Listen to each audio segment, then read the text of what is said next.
जय हिंद फ्रेंड्स। स्वागत है आपका अपना चैनल उत्तम ग्लोबल एजुकेशन में। दोस्तों, आज हम लोग मॉडर्न हिस्ट्री आधुनिक भारत का एक टॉपिक कवर करेंगे, यूरोपीय कंपनी का आगमन।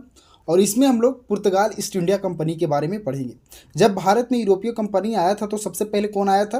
पुर्तगाल आया, उसके बाद में डच आया, उसके बाद में ब्रिटिश आया, उसके बाद में डेनिश आया। तो उसी पुर्तगाली ईस्ट इंडिया कंपनी के बारे में आज हम लोग इस वीडियोस में डिस्कस करेंगे।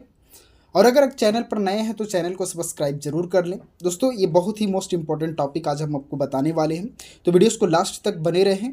और चैनल पर अगर नए हैं तो चैनल को सब्सक्राइब कर लें। तो चलिए बिना देर किए हुए वीडियो का स्टार्ट करते हैं। सबसे पहले पुर्तगाली ईस्ट इंडिया कंपनी का जो स्थापना हुआ वो 1498 ईस्वी में हुआ था।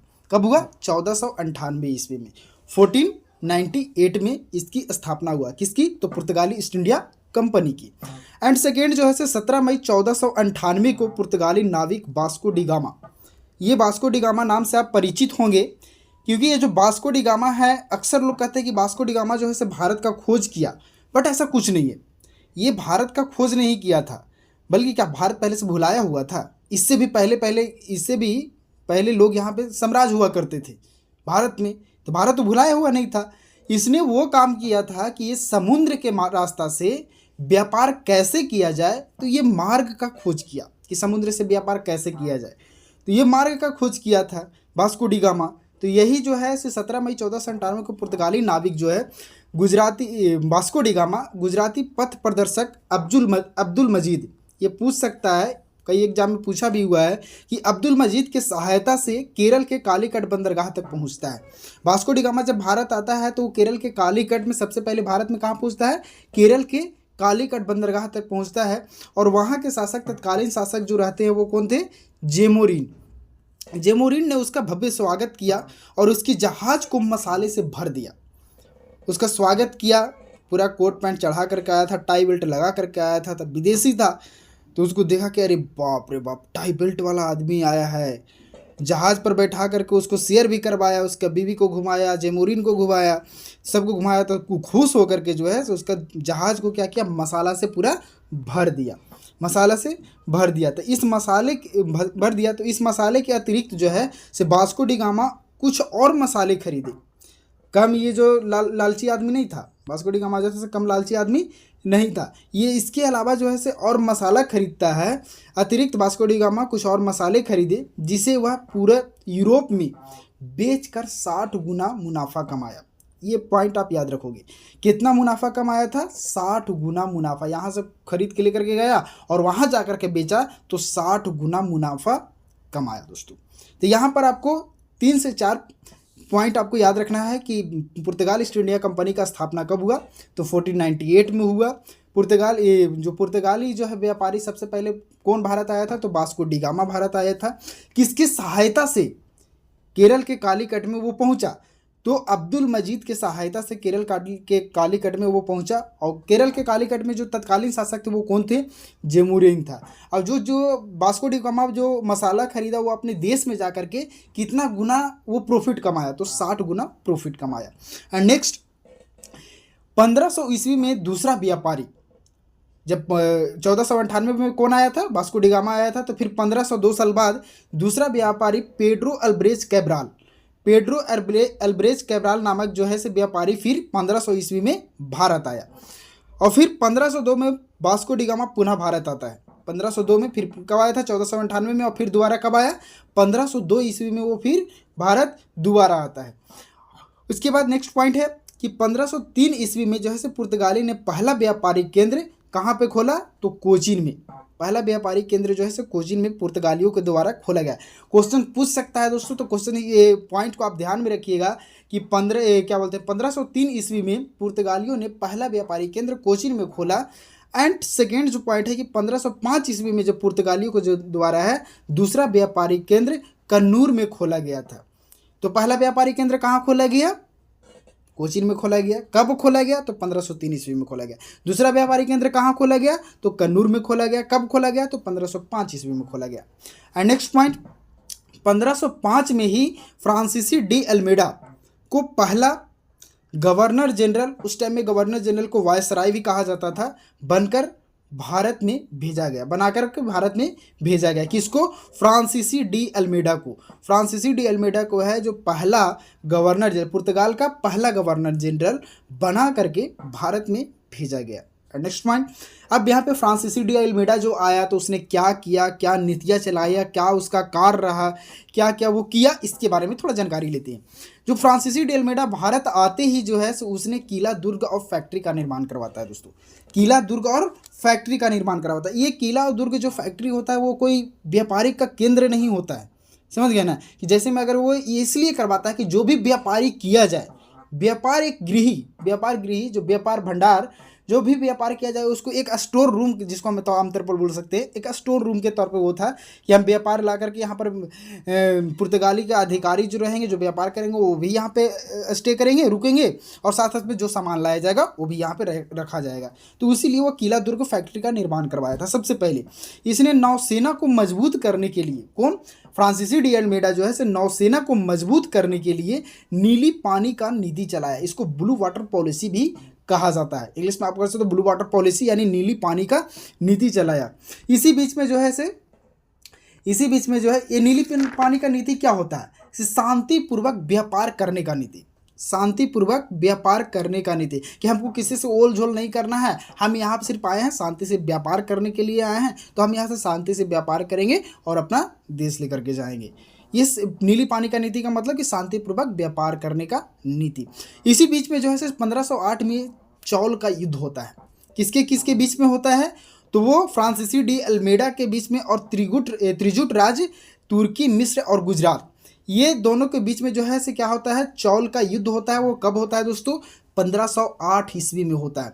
याद रखिएगा कि चौल का जो युद्ध होता है वो कब होता है? 1508 ईस्वी में होता है। और किसके बीच में होता है? तो फ्रांसीसी डी अल्मेडा और तुर्की, मिस्र, गुजरात, त्रिजुट राज्य जिसको हम बोल सकते हैं, ये सब मुस्लिम कंट्रीज थे, मुस्लिम कंट्री था। तो ये तीनों राज्य के बीच में अल्मेडा और ये तीनों एक साथ में मिल करके युद्ध करते हैं। कब? 1508 ईस्वी में। तो इसमें से आपको कंप्लीट हो गया कि फ्रांसीसी डी अल्मेडा जो है आते ही क्या करता है? किला, दुर्ग फैक्ट्री का निर्माण करता है। इसके द्वारा जो है नीली पानी का नीति चलाया जाता है। यानी नीली पानी की नीति कहने का मतलब क्या है कि शांतिपूर्वक व्यापार करने का नीति। इसी बीच में जो है 1508 में चौल का युद्ध होता है। वह किसके बीच में होता है? तो फ्रांसीसी डी अल्मेडा के बीच में और त्रिजुट राज्य तुर्की, मिस्र, गुजरात के बीच में। एंड सेकेंड, फ्रांसीसी डी अल्मेडा जो है इस युद्ध में अल्मेडा पराजित हुआ और त्रिजुट राज्य जो है तुर्की, मिस्र, गुजरात जो है सो विजयी हुए। इस युद्ध में ये मुस्लिम जो शासक थे, मुस्लिम राज्य था, वो क्या हुआ? विजय हुआ। फिर जो पुनः जो होता है वो 1509 में फिर चौल का युद्ध होता है। 1509 में पुनः कब चौल का युद्ध होता है? तो 1509 में जो है चौल का युद्ध पुनः होता है। इस युद्ध में त्रिजुट राज्य पराजित हुए और फ्रांसीसी डी अल्मेडा विजय हुआ। फ्रांसीसी डी अल्मेडा जो है दौड़ा के इन लोग तीनों राज्य के लोगों को मारता है, एकदम बदला लेता है बढ़िया से। फिर नेक्स्ट पॉइंट है जो यह वास्तविक रूप में गवर्नर पद को नहीं संभाल सका। इसे साम्राज्य विस्तार के लिए भेजा गया था, लेकिन यहाँ ये काशिश में विलीन हो गया, तो युद्ध करने में विलीन हो गया। ये जो है क्या बोलते हैं कि वास्तविक रूप से गवर्नर पद को नहीं संभाल सका, इसलिए इसे 1509 में ही किसको? फ्रांसीसी डी अल्मेडा को अपने देश वापस बुला लिया गया। और 1509 में ही अल्बुकर्क को, इसका जो पूरा नाम होता है अल्फांसो द अल्बुकर्क को दूसरा गवर्नर नियुक्त किया गया। कब? 1509 ईस्वी में दूसरा गवर्नर नियुक्त किया गया। इसका पूरा नाम याद रखिएगा कि अल्फांसो द अल्बुकर्क। यहाँ पे लिखा हुआ अल्बुकर्क, लेकिन इसका पूरा नाम होता है अल्फांसो द अल्बुकर्क। ये जो है इसने आते ही अल्फांसो द अल्बुकर्क क्या किया? आते ही ये हम लोग पढ़ेंगे। इसने आते ही विवाह का नीति चलाया। ये विवाह का नीति चलाने का इसका मतलब क्या था? कि हम भारत में जो है पुर्तगालियों की जनसंख्या बढ़ा सके। पुर्तगालियों का जनसंख्या बढ़ाने के लिए इसने विवाह का नीति चलाया, और जिसमें पुरुष जो होंगे वो पुर्तगाल के होंगे और महिला जो होंगी वो भारत की होगी।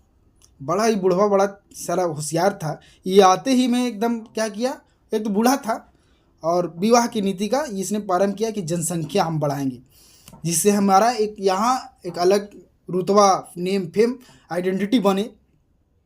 इसी के तौर में जो अगला पॉइंट है कि इसे पुर्तगाली साम्राज्य का वास्तविक संस्थापक माना जाता है, इसीलिए इसको जो है सो पुर्तगाली साम्राज्य का वास्तविक संस्थापक भी माना जाता है। किसको, ये क्वेश्चन पूछ सकता है कि पुर्तगाली साम्राज्य का जो है वास्तविक संस्थापक किसको माना जाता है, तो हम बोल सकते हैं, यहाँ पर आप बोल सकते हो कि अल्फांसो द अल्बुकर्क को जो है सो पुर्तगाली साम्राज्य का वास्तविक संस्थापक माना जाता है। इसने विवाह का नीति चलाया। इसने बीजापुर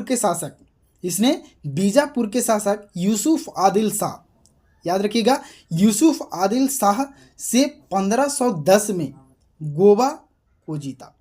1510 में क्या किया, गोवा को जीता। किससे, तो यूसुफ आदिल शाह से इसने 1510 में गोवा को जीता। एंड सेकेंड जो है से 1511 में इसने मलक्का पर कब्जा किया तथा 1515 में इसने फारस की खाड़ी में स्थित हरमुज बंदरगाह को युद्ध में जीत लिया। हरमुज बंदरगाह को जो है से इसमें कब जीता था, 1515 में, और 1511 में जो है से मलक्का पर कब्जा किया। नेक्स्ट देखते हैं हम लोग अल्फांसो द अल्बुकर्क का ही, इसका जो है से विजयनगर के शासक कृष्णदेव राय, विजयनगर का शासक कौन, कृष्णदेव राय के साथ अच्छा संबंध था इसका। अल्बुकर्क जो था वो सती प्रथा का विरोध करने वाला प्रथम यूरोपीय व्यक्ति था। प्रथम यूरोपीय व्यक्ति अगर बोला जाए तो अल्बुकर्क जो ही था जो सती प्रथा को विरोध करने वाला प्रथम यूरोपीय व्यक्ति था। इसके बाद जो है अल्बुकर्क के बाद, अल्फांसो द अल्बुकर्क के बाद जो है से नीनो डी कुन्हा मजबूत पुर्तगाली गवर्नर के रूप में भारत आया।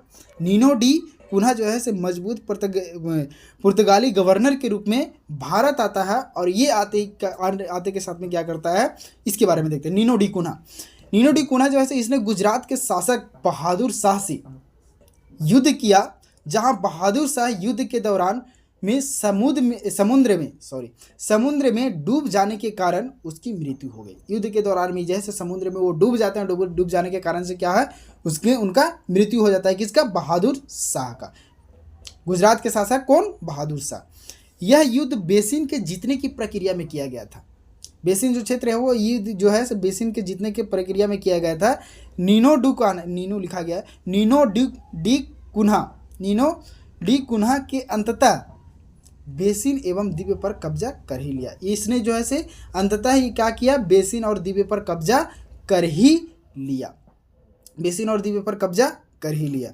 एंड नेक्स्ट देखते हैं कार्टेज आर्मेडा काफिला नीति। ये जो पुर्तगालियों के द्वारा ये जो नीति लाया गया, ये नीति कैसा नीति था, इसके बारे में थोड़ा डिस्कस करते हैं। इसे लूटपाट की नीति भी कहा जाता था। ये कार्टेज आर्मेडा काफिला जो नीति था, इसे लूटपाट का नीति कहा जाता था। लूटपाट का नीति, पुर्तगाली व्यापारी को छोड़कर ये जो नीति था, इसमें जो क्या शामिल किया गया था, इसका मुख्य उद्देश्य क्या था, इस नीति को लाने का मुख्य उद्देश्य क्या था, इसके बारे में जानते हैं कि पुर्तगाली व्यापारी को छोड़ करके, ये पुर्तगालियों का जो नीति लाने का मुख्य उद्देश्य है उसके बारे में थोड़ा ध्यान से सुनिएगा कि पुर्तगाली व्यापारी को छोड़कर अन्य व्यापारी जैसे भारतीय व्यापारी, अरब व्यापारी, यूरोपीय व्यापारी यदि समुद्र से व्यापार करेंगे, अर्थात हिंद महासागर और अरब सागर से व्यापार करेंगे, तो उन्हें पुर्तगालियों से परमिट लेना होगा और साथ ही साथ में टैक्स भी देना होगा। देखो ये चोरबल लोग को, ये पुर्तगाली का कहना था कि अगर पुर्तगाली व्यापारी को छोड़कर कोई अन्य व्यापारी, जैसे में भारतीय व्यापारी हो, अरब के व्यापारी हो, यूरोपीय व्यापारी हो, कोई यूरोपीय व्यापारी हो, ब्रिटेन हो, फ्रांस के हो, डेनिश के हो, यदि समुद्र से व्यापार करेंगे अर्थात हिंद महासागर और अरब सागर से व्यापार करेंगे, तो उन्हें पुर्तगालियों से परमिट लेना होगा और टैक्स भी देना होगा, साथ में टैक्स भी देना होगा। और जो व्यापारी, देखिए कहाँ तक इन लोग क्या किया, और जो व्यापारी टैक्स दे भी देगा, परमिट ले भी लेगा, उन्हें जो है सो गोला बारूद एवं काली मिर्च का व्यापार करने का अनुमति नहीं था। गोला बारूद और काली मिर्च, यही जो गोला बारूद और काली मिर्च का व्यापार करने का अनुमति नहीं था। ये सिर्फ व्यापार करेगा तो कौन करेगा, पुर्तगाली करेगा। इस नीति में यही शामिल किया गया था। कार्टेज अरमेडा काफिला नीति। तो इसको हम बोल सकते हैं कार्टेज अरमेडा काफिला नीति, यानी कि लूटपाट की नीति था। इस नीति में जो प्रावधान किया गया कि सिर्फ पुर्तगाली व्यापारी ही व्यापार करेंगे, अगर दूसरा व्यापारी व्यापार करेगा तो उसको जो है से पुर्तगालियों से परमिट लेना होगा, और परमिट लेने के साथ साथ में टैक्स देना होगा, और टैक्स अगर दे भी दिया, परमिट ले भी लिया, तो उसे काली मिर्च और गोला बारूद का व्यापार करने का अनुमति नहीं था। एंड नेक्स्ट देखते हैं, ब्रिटिश और पुर्तगाल के बीच में युद्ध हुआ। पुर्तगाल एवं ब्रिटिश के बीच गुजरात के सवाली में 1611 में युद्ध हुआ, जिसमें ब्रिटिश सेना का नेतृत्व जो है से कैप्टन बेस्ट द्वारा किया गया, जिसमें पुर्तगाली पराजित हुए। ब्रिटिश और पुर्तगाल के बीच में जो युद्ध हुआ, सवाली का युद्ध हुआ गुजरात के सवाली में 1611 में, इस युद्ध में है जो ब्रिटिश का सेना का नेतृत्व है वो कैप्टन बेस्ट के द्वारा किया गया, जिसमें पुर्तगाली पराजित हुए। और 1660 में पुर्तगाली राजकुमारी कैथरीन का विवाह, जब इन लोग युद्ध में हारा तब देखो इन लोग चोरवा का दिमाग लगाया, जैसे ही अब हारा तो इसको से क्या करेगा कि संबंध जोड़ना चाहेगा कि अब तो युद्ध में हार गए हैं तो ब्रिटिश ज़्यादा सताए ना, इसीलिए लाओ चलो संबंध जोड़ देते। तो देखिए संबंध जोड़ने के लिए क्या क्या था कि 1660 में जो है से पुर्तगाली राजकुमारी कैथरीन का विवाह ब्रिटिश राजकुमार चार्ल्स द्वितीय के साथ में किया गया। चार्ल्स द्वितीय के साथ में कब किया गया इसका विवाह? 1660 में कैथरीन के साथ विवाह जो है से चार्ल्स द्वितीय के साथ किया गया, ब्रिटिश राजकुमार। और इसे जो शादी जो किया गया, विवाह जो किया गया, और इसको जो दहेज में दिया गया चार्ल्स द्वितीय को, वो क्या दिया गया पुर्तगालियों के द्वारा? बॉम्बे क्षेत्र को दिया गया। बॉम्बे क्षेत्र को, जैसे बॉम्बे उसका बाप का था, उठाया और दे दिया, बॉम्बे क्षेत्र को दिया गया। और वो जो था चार्ल्स द्वितीय था, इस क्षेत्र को क्या किया?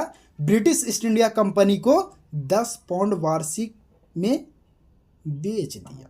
लेकिन दहेज का मिला हुआ चीज़ है यार, कौन रखता है? चलो हम ब्रिटिश ईस्ट इंडिया कंपनी को 10 पाउंड वार्षिक के दाम पर वो क्या किया? डील कर दिया, वो क्षेत्र को ब्रिटिश ईस्ट इंडिया कंपनी को बेच दिया। एंड सेकेंड देखते हैं हम लोग कि भारत में पुर्तगालियों का योगदान, भारत में पुर्तगालियों का योगदान क्या रहा, उसके बारे में थोड़ा सा डिस्कशन करेंगे कि आखिर पुर्तगाली आए होंगे तो कुछ ना कुछ तो योगदान किया होगा, कुछ ना कुछ तो भारत के लिए योगदान छोड़ करके गया होगा। तो क्या किया इन्होंने योगदान? तो तंबाकू के कृषि को प्रचलन को सिखाया। आज लोग तंबाकू यानी कि खैनी जो है, आज उसी से क्या क्या लोग तैयार कर दे रहा है। तो खैनी का जो प्रचलन है, तंबाकू का जो प्रचलन है, वो पुर्तगालियों के द्वारा ही सिखाया गया था, पुर्तगाली के द्वारा ही।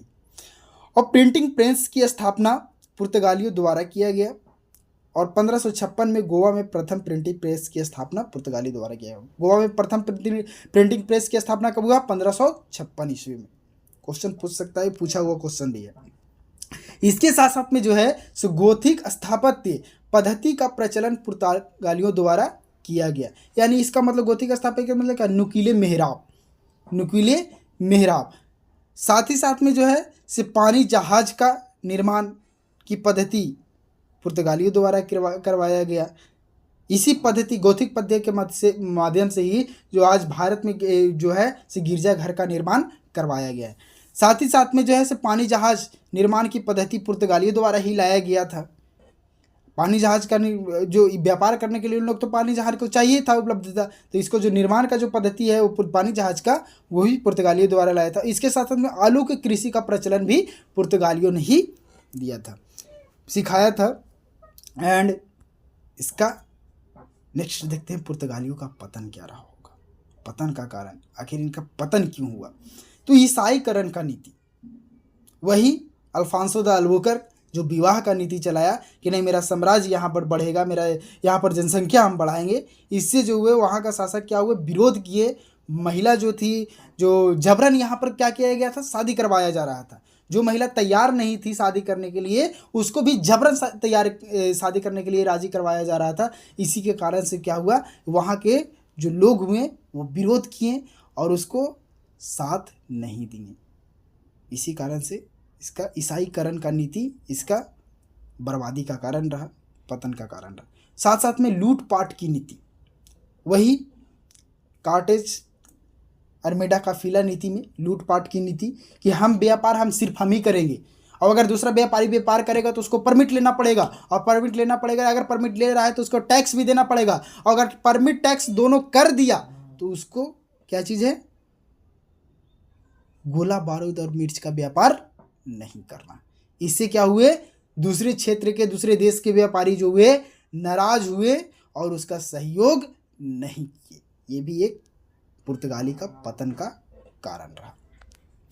और जो है से कुछ नोट में पॉइंट है, मुगल सम्राट अकबर द्वारा भी जो है पुर्तगालियों से परमिट लेना पड़ा था। मुगल सम्राट अकबर को जो है से पुर्तगालियों द्वारा परमिट लेना था। और 1686 में और औरंगजेब ने चटगांव बंदरगाह को पुर्तगालियों से खाली करवाया, और इसी को चटगांव बंदरगाह को महान बंदरगाह का भी दर्जा दिया गया था। चटगांव बंदरगाह को क्या चीज़, महान बंदरगाह का दर्जा दिया गया था।